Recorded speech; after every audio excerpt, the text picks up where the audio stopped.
नमस्कार साथियों, मैं दीपांकर राज आप सभी का फिर से अपने इस YouTube चैनल पर स्वागत करता हूं और आप सभी को आपकी आने वाली सभी परीक्षाओं के लिए शुभकामनाएं देता हूं। देखिए, जो अभ्यर्थी एलटी भर्ती परीक्षा की तैयारी कर रहे हैं, उनके लिए आज का वीडियो बहुत महत्वपूर्ण है, क्योंकि परीक्षा 8 अगस्त को प्रस्तावित है, तो उसी के अनुसार आप लोग अपनी तैयारी कर रहे होंगे। आज मैं संपूर्ण शिक्षण अभिरुचि का एक वीडियो आपके सामने लेकर आया हूं। ठीक है, इस वीडियो को अगर आप शुरू से अंत तक देख लेते हैं तो आप संपूर्ण शिक्षण अभिरुचि के जो समस्त महत्वपूर्ण बिंदु हैं उनको आप दोहरा सकते हैं परीक्षा से पूर्व। ठीक है, तो आज का वीडियो मैं संपूर्ण शिक्षण अभिरुचि से संबंधित लेकर आया हूं, जिसमें जो परीक्षा से पूर्व आप इसका शीघ्र अवलोकन कर सकते हैं। ठीक है, तो आज के इस वीडियो में हम संपूर्ण शिक्षण अभिरुचि से संबंधित जो महत्वपूर्ण बिंदु हैं उन पर चर्चा करेंगे, और मैं इसको ज़रा तेज़ पढ़ूंगा क्योंकि वीडियो लंबा हो सकता है। इसमें संपूर्ण जो सामग्री है मुझे एक वीडियो में इसको समेटना है, तो इसको मैं ज़रा तेज़ पढ़ूंगा। तो आप इस वीडियो को शुरू से लास्ट तक देखिए, जिससे आपके शिक्षण अभिरुचि से संबंधित सभी महत्वपूर्ण पॉइंट आपके कवर हो जाएंगे और आपके परीक्षा से पूर्व शीघ्र अवलोकन के लिए एक ये महत्वपूर्ण वीडियो होगा। ठीक है, तो हम इसकी शुरुआत करते हैं। हाँ, सबसे पहले आप देखिए, ये मैंने पहले भी आपको बताया है। सबसे पहले हम एलटी भर्ती परीक्षा हेतु विशेष सामग्री यानी शिक्षण विधियाँ एवं उनके प्रतिपादकों पर चर्चा करेंगे। ये मैंने पहले भी आपको बताया है, आज हम इनका रिवीजन करेंगे। ठीक है, शिक्षण विधियाँ एवं उनके प्रतिपादक, इससे आपके क्वेश्चन अवश्य आएगा कि ये विधि किसकी है और किससे संबंधित है। ठीक है, तो मैं शुरुआत करता हूँ शिक्षण विधि और उसके प्रतिपादक। ठीक है, पहला है मॉन्टेसरी विधि, इसके प्रतिपादक है मारिया मॉन्टेसरी। किंडरगार्टन फ्राबेल। खेल विधि हेनरी कोल्डवेल कुक। डाल्टन विधि हेलन पार्कहर्स्ट। अगला है पर्यटन विधि पेस्टोलॉजी। खोज विधि या यूरिस्टिक विधि या अन्वेषण विधि भी इसे कहते हैं, ये आर्मस्ट्रॉन्ग इसके प्रतिपादक हैं। प्रश्नोत्तर विधि सुकरात, महत्वपूर्ण। अगला है प्रोजेक्ट विधि विलियम हेनरी क्लेपेट्रिक। वैज्ञानिक विधि गुडवार स्केट्स। समस्या समाधान विधि सुकरात। आगे चलते हैं। हाँ, अगली विधि देखते हैं। यहाँ पर देखिए समस्या समाधान विधि सुकरात की, एक बार फिर से देखिए। सूक्ष्म शिक्षण विधि रॉबर्ट बुश। इसके अलावा इसमें DW एलन भी लिख सकते हैं। अगर DW एलन कहीं पर आता है ऑप्शन, तो DW एलन भी इसका विकास किया। ठीक है, तो सूक्ष्म शिक्षण विधि रॉबर्ट बुश और DW एलन। मूल्यांकन विधि JM राइस। समस्या समाधान विधि सुकरात। इकाई उपागम HC मॉरिसन। विनैटिका विधि कार्लटन बासबर्न। आगे चलते हैं। अगला है ड्रेकाली शिक्षण विधि ड्रेकाली। ब्रेल पद्धति लुई ब्रेल। प्रक्रिया विधि कमेनियस। बेसिक शिक्षा पद्धति महात्मा गांधी। वर्धा योजना पर आधारित है, जो 1937 की वर्धा योजना थी। ठीक है, उस पर आधारित है ये। ठीक है, जो वर्धा योजना, ठीक है, ये मैंने पहले भी आपको बताया है, उस पर आधारित है ये। ठीक है, तो बेसिक शिक्षा पद्धति महात्मा गांधी। समाज समिति विधि एल मोरेनो। आगे चलते हैं। हाँ, और अब है आगमन विधि अरस्तु। निगमन विधि प्लेटो। हर्बर्ट। प्रश्नावली विधि वुडवर्थ। संवाद विधि प्लेटो। रेखीय अभिक्रमित अनुदेशन विधि या बाह्य अनुदेशन विधि, ये BF स्किनर की है। अगला है सांख्यिकीय अभिक्रमित अनुदेशन विधि या आंतरिक अनुदेशन विधि, ये नॉर्मन ए क्राउडर की है। अगला है अवरोही अभिक्रमित अनुदेशन, ये है थॉमस F गिलबर्ट। आगे चलते हैं। अगला है बोटिविया विधि, ये जॉन कैनेडी की है। ओविड विधि प्रोफेसर ड्रेकाली की है। ठीक है, आगे चलते हैं। हाँ, अब हम देखेंगे शिक्षण अभिरुचि से संबंधित महत्वपूर्ण कुछ तथ्यों को देखेंगे, जो कि आपकी परीक्षा से संबंधित बहुत महत्वपूर्ण हो सकते हैं। ठीक है, पहले भी मैंने इस पर वीडियो बनाया है और इसमें आप इसको दोहरा सकते हैं। शिक्षण अभिरुचि से संबंधित महत्वपूर्ण तथ्य। ठीक है। शिक्षण अभिवृद्धि से संबंधित महत्वपूर्ण तथ्य इनको देखते हैं। पहला है बाल्यावस्था जीवन का अनोखा काल है, किसका कथन है? ये कोल एड बूस का कथन है। अगला है बालक के हाथ पैर और नेत्र उसके प्रारंभिक शिक्षक होते हैं, इसका किसका कथन है? रूसो का कथन है। अगला बिंदु है 20वीं सदी को बालक की शताब्दी किसने कहा है? क्रो एंड क्रो ने। अगला बिंदु सीखने का अनोखा काल है, शैशवावस्था को कहा गया है। अगला है जीवन का अनोखा काल, बाल्यावस्था को कहा गया है। अगला है गिरोह या गैंग वाली अवस्था, बाल्यावस्था को कहा गया है। अगला है बालक का मस्तिष्क कोरा स्लेट होता है, किसका कथन है? प्लेटो का कथन है। आगे चलते हैं। अगला बिंदु है बालक का मस्तिष्क कोरा स्लेट होता है, किसका कथन है? प्लेटो का। अगला बिंदु बालक का मस्तिष्क कोरा कागज होता है, किसका कथन है? जॉन लॉक का। देखिए यहाँ पर आप कंफ्यूज मत कीजिएगा कि बालक का जो मस्तिष्क कोरा स्लेट होता है वो कहा है प्लेटो ने, और कोरा कागज कहा है जॉन लॉक ने। ठीक है। अगला बिंदु है बालक का मन कोरा कागज होता है, किसका कथन है? रूसो का। ठीक है। यहाँ पर देखिए ये मन को कोरा कागज कहा है रूसो ने, मस्तिष्क को कोरा कागज कहा है जॉन लॉक ने, और मस्तिष्क को कोरा स्लेट कहा है प्लेटो ने। यहाँ पर आप बिल्कुल कंफ्यूज मत कीजिएगा। अगला बिंदु स्वस्थ शरीर में ही स्वस्थ मस्तिष्क होता है, किसका कथन है? ये अरस्तु का कथन है। ठीक है। अगला कथन है मनोविज्ञान के जनक कौन थे? अरस्तु। ठीक है। मनोविज्ञान के जनक कौन है? अरस्तु। ठीक है। और सिगमंड फ्राइड उन्होंने उसका विकास किया है। बाल मनोविज्ञान के जनक है पेस्टोलॉजी। अगला शिक्षा मनोविज्ञान के जनक है थार्नडाइक। अगला है अधिगम मनोविज्ञान के जनक है एबिंगहास। अगला है आधुनिक मनोविज्ञान के जनक है विलियम जेम्स। अगला है प्रयोगात्मक मनोविज्ञान के जनक है विलियम वुंट। आगे चलते हैं। अगला है प्रयोगात्मक मनोविज्ञान के जनक विलियम वुंट है। अगला है शिक्षा एक त्रिध्रुवीय प्रक्रिया है, किसने कहा है? जॉन डीवी ने कहा है। अगला है शिक्षा एक द्विध्रुवीय प्रक्रिया है, किसने कहा है? जॉन एडम्स ने कहा है। अगला पॉइंट है मूल्यांकन एक त्रिमुखी प्रक्रिया है, किसने कहा है? ब्लूम ने कहा है। वंशानुक्रम माता और पिता से संतान को प्राप्त होने वाले गुणों का नाम है, यह किसका कथन है? यह है रूथ वेनेडिक्ट का। ठीक है। रूथ वेनेडिक्ट का कथन है। अगला कथन है शैशवावस्था सीखने का आदर्श काल है, किसका कथन है? वैलेंटाइन का। अगला कथन मनोवैज्ञानिक फ्राइड ने स्वप्रेम की भावना नॉर्सिज्म किस अवस्था के लिए कहा है? ये शैशवावस्था के लिए कहा है। ठीक है। अगला बिंदु है बुद्धि और विकास के दो प्रमुख तत्व क्या है? वंशानुक्रम और वातावरण। अगला बिंदु वाटसन के अनुसार मूल संवेग कौन कौन से हैं? भय, क्रोध, प्रेम। ठीक है। आगे चलते हैं। अगला बिंदु वाटसन के अनुसार मूल संवेग कौन कौन से हैं? भय, क्रोध, प्रेम। अगला बिंदु शैशवावस्था में पूर्ण मस्तिष्क का विकास कितना प्रतिशत हो जाता है? 90%। शैशवावस्था में 90% पूर्ण मस्तिष्क का विकास हो जाता है। अगला बिंदु 3 से 6 वर्ष की अवस्था में बालक अर्ध स्वप्न की अवस्था में रहता है, किसका कथन है? ये थार्नडाइक का कथन है। अगला बिंदु सामवेगिक विकास किस किस अवस्था में सबसे ज़्यादा होता है? शैशवावस्था में सबसे ज़्यादा होता है। अगला बिंदु दोहरा कारक सिद्धांत फ्रेडरिक हर्जबर्ग ने दिया था। द्वि कारक सिद्धांत स्पीयरमैन ने दिया था। अगला बिंदु अधिगम का हृदय एवं स्वर्ण पथ किसने कहा? अधिगम का हृदय एवं स्वर्ण पथ किसने कहा है? अभिप्रेरणा को। ठीक है। किसे कहा जाता है? अधिगम का हृदय एवं स्वर्णपथ अभिप्रेरणा को कहा जाता है। स्किनर के अनुसार अभिप्रेरणा सीखने का सर्वोत्तम राजमार्ग है। ठीक है। आगे चलते हैं।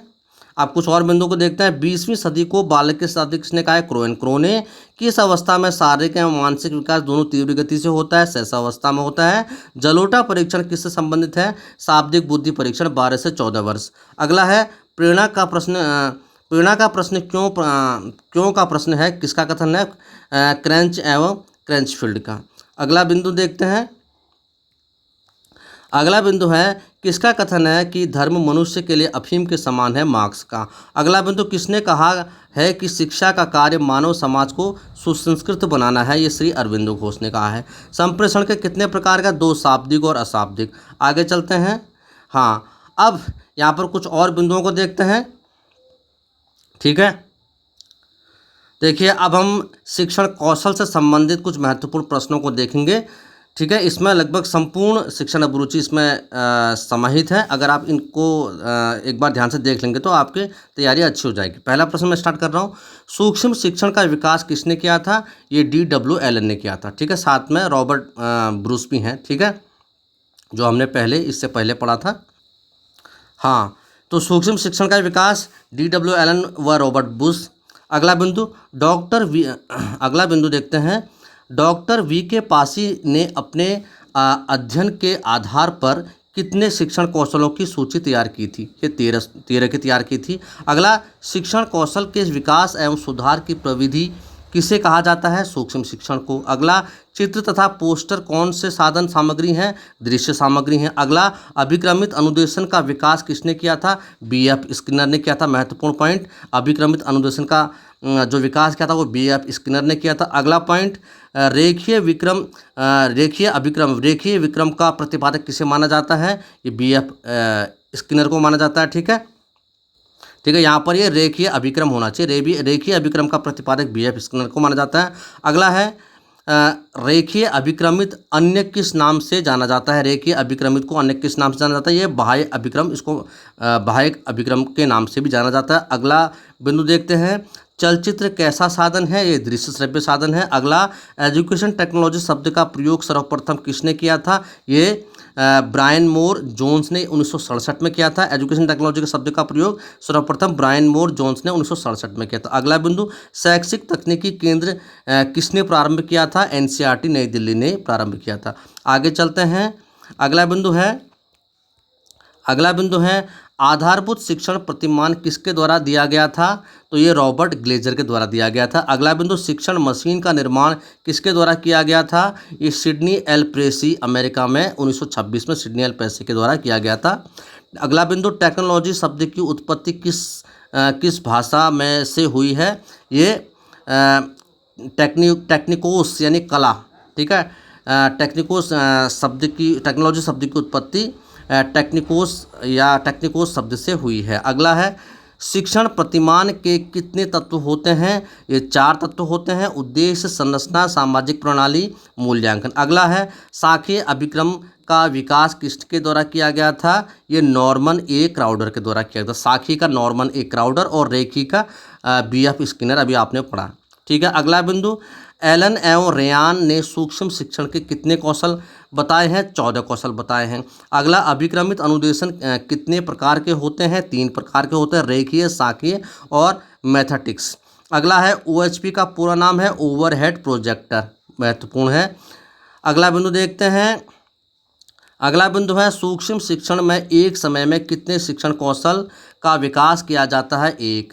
अगला बिंदु, भारत में दूरदर्शन सेवा का औपचारिक रूप से उद्घाटन कब हुआ था? 15 सितंबर 1959 को।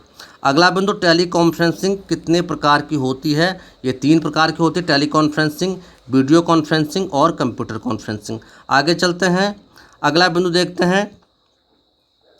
अगला बिंदु है, श्रव्य दृश्य सामग्री के उपागम के अंतर्गत आती है हार्डवेयर। अगला बिंदु, कठोर शिल्प उपागम का संबंध अनुदेशन के किस पक्ष से होता है? ज्ञानात्मक। अगला बिंदु, खोजपूर्ण प्रश्न पूछने से छात्रों में किसका विकास होता है? ज्ञानात्मक। अगला बिंदु, किस शिक्षण कौशल के अंतर्गत शिक्षक द्वारा हाव भाव एवं अपनी स्थिति को बदला जाता है? उद्दीपन, भिन्नता। अगला बिंदु, बोध स्तर शिक्षण प्रतिमान का प्रतिपादन किसके द्वारा किया गया था? B.S. ब्लूम के द्वारा। अगला बिंदु, एजर डेल के अनुसार किस प्रकार का अनुभव सबसे स्थायी होता है? प्रत्यक्ष अवलोकन। अगला बिंदु, शिक्षक की योग्यता एवं आचरण का मूल्यांकन सबसे भली प्रकार कौन करता है? छात्र शिष्य। शिक्षण की समस्याओं को हल करने का दायित्व किसका होता है? शिक्षक का। अगला बिंदु, विद्यालय परिसर के बाहर एक शिक्षक को अपने छात्र से किस प्रकार का व्यवहार करना चाहिए? मैत्रीपूर्ण व्यवहार करना चाहिए। अगला बिंदु, निगमनात्मक शिक्षण प्रविधि किसके अंतर्गत आती है? सामान्य से विशिष्ट की ओर। अगला चलते हैं। अगला बिंदु है, अध्यापक के लिए सबसे मूल्यवान वस्तु क्या होती है? छात्र का विश्वास होता है। ग्रामीण क्षेत्र के बच्चों के स्कूल से भागने तथा पढ़ाई छोड़ने का क्या कारण होता है? नीरस वातावरण। ठीक है, नीरस नहीं, नीरस होना चाहिए, नीरस वातावरण। अगला है भारत में शिक्षित बेरोजगारी का प्रमुख कारण होता है उद्देश्यहीन शिक्षा। अगला है किस प्रकार का किस प्रकार की कक्षा किस प्रकार का कक्षा नेतृत्व सबसे उत्तम माना गया है, लोकतांत्रिक। अगला है किसी भी विषय वस्तु को छात्रों को सरलता से सिखाने के लिए आवश्यक गुण अध्यापक के लिए कौन सा है, प्रभावी अभिव्यक्ति। ठीक है। अगला है वर्तमान समय में प्राइमरी शिक्षा की दुर्दशा का मुख्य कारण बतलाइए, ये शिक्षक छात्र विषम अनुपात। अगला है छोटे बच्चों की शिक्षा देना जरूरी है, लेकिन बच्चों पर कौन सा बोझ नहीं डालना चाहिए, गृह कार्य का बोझ। अगला है जब छात्र उन्नति करते हैं तो उनका अध्यापक क्या महसूस करता है, आत्मसंतोष। ठीक है, कैसा महसूस करता है, आत्मसंतोष। अगला है शिक्षा से किसका कल्याण होता है, समाज के सभी वर्गों का। आगे चलते हैं। हाँ, अगला बिंदु देखते हैं। यह किसने कहा है कि शिशु का मस्तिष्क कोरी स्लेट होता है, प्लेटो ने। अगला किस विद्वान के द्वारा सीखने के 5 चरण बतलाए गए हैं, यह हर्बर्ट स्पेंसर के द्वारा। किंडरगार्टन स्कूल सबसे पहले किस देश में खोले गए थे, ये जर्मनी में खोले गए थे। अगला बिंदु भाषा सीखने का सबसे प्रभावी उपाय क्या है, वार्तालाप करना। अगला बिंदु नर्सरी स्कूलों की शुरुआत किसने की थी, फ्राबेल ने की थी। अगला बिंदु कौन सी शिक्षण विधि वास्तविक अनुभवों को प्रदान करने के लिए उत्तम मानी जाती है, भ्रमण विधि। अगला बिंदु किस विद्वान के अनुसार शिक्षा के क्षेत्र में अभिरुचि को सबसे महत्वपूर्ण तत्व बताया गया है, टीपी नन के द्वारा। आज के आवासीय स्कूल किस भारतीय पद्धति के समान है, गुरुकुल भारतीय पद्धति के समान है।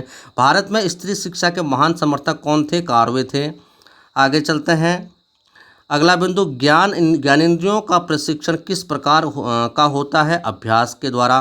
प्रयोजनवादी विचारधारा के प्रवर्तक थे विलियम जेम्स थे। प्रयोजनवादी विचारधारा के प्रवर्तक विलियम जेम्स थे। आगे चलते हैं। यह किसने कहा है कि बच्चों के लिए सबसे उत्तम शिक्षक वह होता है जो स्वयं बालक जैसा हो, मैकेन। अगला बिंदु देखते हैं। गणित शिक्षण की कौन सी संप्रेषण रणनीति सर्वाधिक उत्तम उपयुक्त मानी गई है, एल्गोरिथम। अगला बिंदु एक शिक्षक के घर में किस वस्तु का होना ज़्यादा जरूरी है, पुस्तकालय। अगला बिंदु किस सिद्धांत के द्वारा बालक में रुचि का विकास होता है, प्रेरणा के सिद्धांत के द्वारा। अगला बिंदु अधिगम का एक महत्वपूर्ण सिद्धांत बतलाइए, क्रिया का सिद्धांत। अगला बिंदु वैदिक काल में परिवार में विद्या का आरंभ का समय कौन सा संस्कार होता था, विद्यारंभ संस्कार, या उसे चूड़ाकर्म संस्कार भी कहते हैं। शिक्षा की अवधि क्या है, 500 ईसा पूर्व से 1200 ईस्वी तक, ये शिक्षा का इतिहास की अवधि है। आगे चलते हैं। ठीक है, अब देखेंगे हम अभिप्रेरणा से संबंधित कुछ वन लाइनर देखेंगे। ठीक है, इसमें पहला है मूल प्रवृत्ति का सिद्धांत किसने दिया, विलियम मैकडूगल ने। अगला बिंदु अभिप्रेरणा 2 प्रकार की होती है, आंतरिक एवं बाह्य अभिप्रेरणा। अगला बिंदु आंतरिक अभिप्रेरणा को कहते हैं सकारात्मक अभिप्रेरणा। अगला बिंदु पुरस्कार, दंड, प्रशंसा आदि हैं, ये बाह्य अभिप्रेरणा। ठीक है, आगे चलते हैं। मोटिवेशन शब्द की उत्पत्ति हुई है मोटम से। मनोवैज्ञानिकों ने मनुष्य को माना है यंत्र। जन्मजात प्रेरक है भूख। अगला बिंदु जन्मजात प्रेरक नहीं है मद्यसन। अगला बिंदु प्राणी के समस्त व्यवहार के पीछे निहित कारक है अभिप्रेरणा। आगे चलते हैं। अगला बिंदु सीखने को प्रभावित करने वाले कारक हैं अनुकरण, प्रशंसा एवं निंदा, प्रतियोगिता। अगला बिंदु प्रेरणा का वही संबंध उपलब्धि से है जो अधिगम का है, बोध से। अगला बिंदु उत्सुकता परीक्षण घटक है अभिप्रेरणा का। अगला बिंदु अभिप्रेरणा वर्णित होती है भावनात्मक जागृति द्वारा। अगला बिंदु अर्जित प्रेरक का उदाहरण है रुचि। अगला बिंदु अभिप्रेरणा के लिए अक्सर प्रयोग किया जाता है आवश्यकता शब्द का। ठीक है, अगला बिंदु एक अभिप्रेरित बालक प्रदर्शित नहीं करता समूह से अलगाव का गुण। आगे चलते हैं। अगला बिंदु देखते हैं। अभिप्रेरणा अधिगम का है सहायक अंग है। मनोवैज्ञानिकों के अनुसार अभिप्रेरणा चक्र के क्रमिक कदम कौन सा है, आवश्यकता, अंतर्नाद, प्रोत्साहन या लक्ष्य। अगला बिंदु एक अभिप्रेरित शिक्षण मोटिवेटेड टीचिंग का संकेतक माना जाता है विद्यार्थियों द्वारा प्रश्न पूछने को। अगला बिंदु अभिप्रेरणा एक प्रक्रिया के संदर्भ में प्रयुक्त नहीं है, वह व्यक्ति को अप्रिय स्थिति से दूर रखता है। अगला बिंदु है आंतरिक रूप से अभिप्रेरित बच्चों के लिए सही नहीं है, यह हमेशा सफल होते हैं। अगला बिंदु आप देखते हैं कि एक बच्चा बुद्धिमान है, आप वह जैसे अधिक प्रगति कर सके इस तरह से अनुप्रेरित करेंगे। अगला बिंदु, विद्यालय में विद्यार्थियों को अभिप्रेरित करना उचित है गहन अध्ययन के द्वारा। ठीक है, आगे चलते हैं। आप देखिए कुछ मूल्यांकन से संबंधित यहाँ पर वन लाइनर्स को देखेंगे हम। मूल्यांकन से संबंधित वन लाइनर्स है। ठीक है, मूल्यांकन से देखिए, मूल्यांकन किन दो शब्दों से मिलकर बना है? मूल्य और अंकन। मूल्यांकन के कितने प्रकार होते हैं? 3, लिखित, मौखिक और साक्षात्कार। अगला बिंदु, मापन के कितने स्तर होते हैं? 4, नामित, क्रमित, आंतरिक, अनुपातिक। आगे चलते हैं, मापन किस प्रकार की प्रक्रिया है? नियमानुसार अंक प्रदान करने की। अगला बिंदु, मूल्यांकन का संबंध किससे होता है? अधिगमन से। अगला बिंदु, मापन के स्तर किसने बतलाए हैं? SS स्टीवेंस ने। अगला बिंदु, मूल्यांकन का क्षेत्र कैसा होता है? व्यापक। अगला बिंदु, मानसिक मापन शब्द किसने प्रयोग किया? ये कैटल ने प्रयोग किया था। अगला बिंदु, मापन की कोई 2 विशेषताएं बतलाइए, वस्तुनिष्ठ और वैध। अगला बिंदु, उद्देश्य केंद्रित शिक्षा किसका लक्ष्य है? मूल्यांकन का। अगला बिंदु, चर कितने प्रकार के होते हैं? गुणात्मक और मात्रात्मक। ठीक है, आगे चलते हैं। अगला बिंदु देखिए, अगला बिंदु है, मूल्यांकन में किसका अध्ययन किया जाता है? शिक्षक एवं छात्र दोनों का। अगला बिंदु, मात्रात्मक चर कितने प्रकार के होते हैं? सतत एवं असतत। अगला बिंदु, प्रणनात्मक मूल्यांकन होते हैं, लिखित, मौखिक, प्रयोगात्मक। अगला बिंदु, गुणात्मक मूल्यांकन होते हैं, साक्षात्कार, निरीक्षण, प्रश्नावली। अगला बिंदु, सर्वांगीण विकास हेतु क्या आवश्यक होता है? सतत एवं व्यापक मूल्यांकन। अगला बिंदु, मापन द्वारा किन बातों की जांच की जाती है? रुचि, प्रकृति, चिंतन, कल्पना, प्रवृत्ति। अगला बिंदु, किसी गुण या विशेषता को गणितीय इकाई में व्यक्त करना क्या कहलाता है? मापन। अगला बिंदु, मूल्यांकन प्रक्रिया के कितने अंग होते हैं? 3। अगला बिंदु, मूल्यांकन किस प्रकार की प्रक्रिया है? निर्णयात्मक। अगला बिंदु, उपचारात्मक शिक्षा का क्या उद्देश्य होता है? विद्यार्थियों की कमजोरियों को में सुधार करना। अगला बिंदु, बहुविकल्पी प्रश्न होते हैं, वस्तुनिष्ठ। ठीक है, आगे चलते हैं। हाँ देखिए, आपके शिक्षण अभिरुचि के सिलेबस में शिक्षा का अधिकार अधिनियम 2009 भी है। ठीक है, तो इससे संबंधित प्रश्न अवश्य पूछा जाएगा। हम इनका भी एक छोटा सा यहाँ पर रिवीजन कर लेते हैं। ठीक है, शिक्षा का अधिकार अधिनियम 2009, इस पर आधारित प्रश्न आपसे क्या क्या पूछे जा सकते हैं। पहला है, शिक्षा का अधिकार अधिनियम देश भर में कब लागू हुआ? तो ये 1 अप्रैल 2010 को लागू हुआ। अगला है, निःशुल्क एवं अनिवार्य शिक्षा अधिकार अधिनियम को राष्ट्रपति द्वारा मंजूरी कब दी गई थी? अगस्त 2009 में। अगला है अधिनियम के विभिन्न नियमों को केंद्रीय मानव संसाधन मंत्रालय कपिल सिब्बल ने अधिनियम के विभिन्न नियमों को केंद्रीय मानव संसाधन मंत्री कपिल सिब्बल ने कब मंजूरी प्रदान की? 13 फरवरी 2010 को प्रदान की। अगला प्रश्न, 1 अप्रैल 2010 से लागू किए जाने की घोषणा राष्ट्रपति प्रतिभा पाटिल द्वारा किस दिन की गई थी? ये की गई थी 22 फरवरी 2010 को। अगला प्रश्न, अनिवार्य शिक्षा से क्या तात्पर्य है? 6 से 14 वर्ष के बालक का विद्यालय में प्रवेश, उपस्थिति और अनिवार्य शिक्षा सुनिश्चित करने के संबंध में। आगे चलते हैं, अगला प्रश्न देखते हैं। अगला प्रश्न, निःशुल्क और अनिवार्य शिक्षा का अधिकार RT एक्ट 2009 की किस धारा से संबंधित है? ये धारा 3 से संबंधित है। अगला प्रश्न, RT या RTE है ये। ठीक है, RT एक्ट की किस धारा में यह बताया गया है कि बच्चों को शारीरिक दंड देना और प्रताड़ित करना मना है? ये धारा 17 में है। ठीक है, अगला प्रश्न देखते हैं। अगला प्रश्न है, शिक्षण का सत्तावादी स्तर केंद्रित है, सत्तावादी स्तर केंद्रित है, शिक्षक केंद्रित है। अगला प्रश्न, निःशुल्क और अनिवार्य शिक्षा अधिकार अधिनियम जो अधिनियमित किया गया भारत की संसद द्वारा। ठीक है, आगे चलते हैं।